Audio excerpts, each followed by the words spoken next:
inventor of the thermometer spent 30 years measuring? I'm going to say temperature, OK? Oh!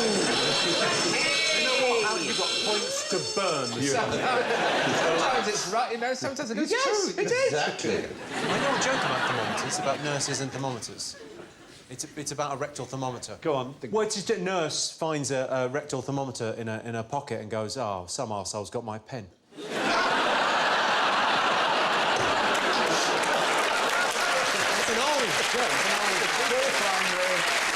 Very fine.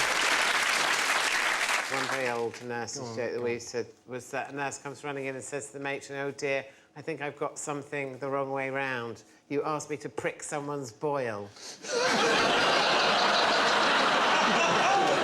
Very good. I do know quite an interesting fact about thermometers. The difference between an oral and rectal thermometer. I hope you do know the difference. Yeah. Taste.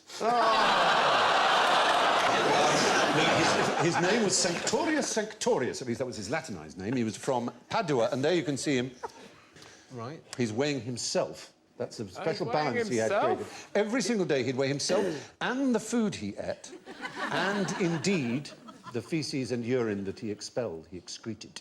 Was it some sort of weird Weight Watchers thing? Well, what he discovered is that his urine and faeces weighed only a fraction of what he'd eaten and drunk, but despite that, he stayed the same weight, which is amazing, he thought. He thought, why is it I put in, say, 100 pounds of food, but I poo out only 30 pounds of faeces? 30 years, did it not work out that there's a fuel thing?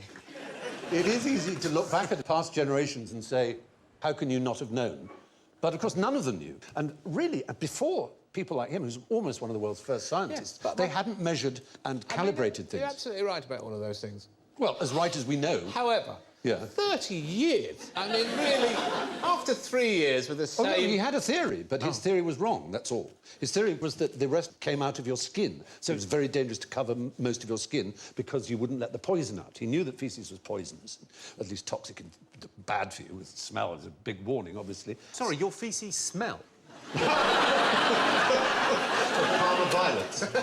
Yeah. Jimmy's making noise.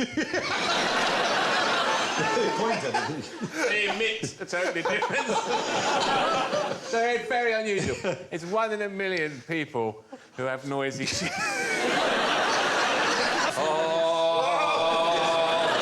Very good. He co-invented with his fellow at Padua, a much better-known scientist. Who would that be in the same period? Co-invented... His co-inventor.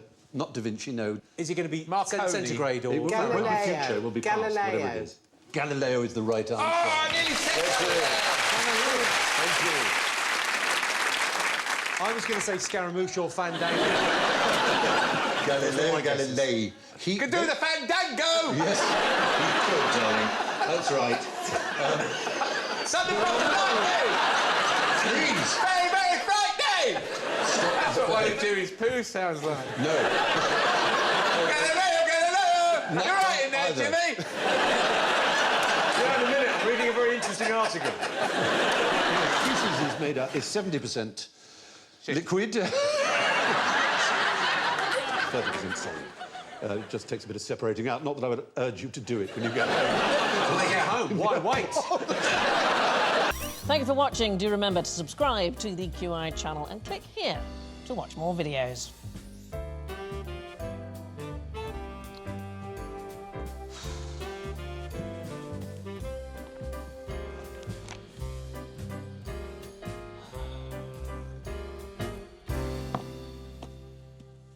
Well, please, come on, pick something.